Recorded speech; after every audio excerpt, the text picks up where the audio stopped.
I've worked in the field of disaster preparedness for over 20 years. And let me tell you, knowing what to do when the ground starts shaking is very important.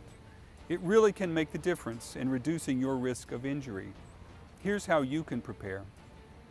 Your limited experience with earthquakes may give you a false sense of safety. Perhaps you did nothing or ran outside and you survived with no injuries. You may even have crawled under a desk and later felt you overreacted. You likely have never experienced the intense shaking that's possible from a strong earthquake. Back and forth motion of several feet per second can cause the ground to jerk out from under you, potentially sending airborne every unsecured object around you.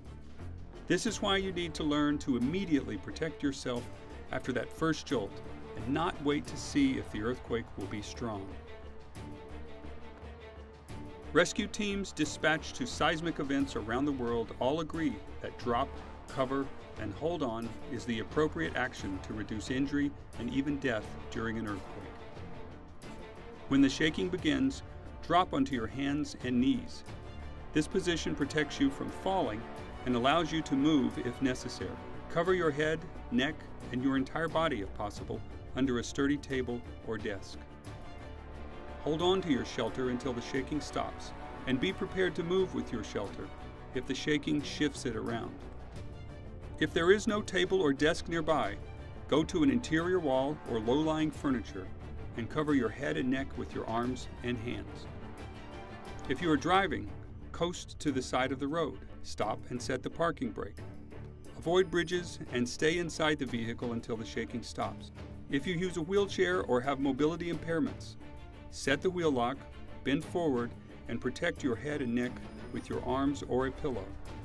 If you're in bed, stay put, hold on to the bed, and protect your head with a pillow. While images of collapsed structures and earthquakes can be frightening, most buildings in the United States do not collapse. Studies of injuries and deaths caused by earthquakes show that you're much more likely to be injured by falling or flying objects. Drop, cover, and hold on will help protect you from these injuries. You will be more likely to react quickly when shaking begins if you have actually practiced how to protect yourself. Millions of people will be practicing drop, cover, and hold on during the Great Shakeout.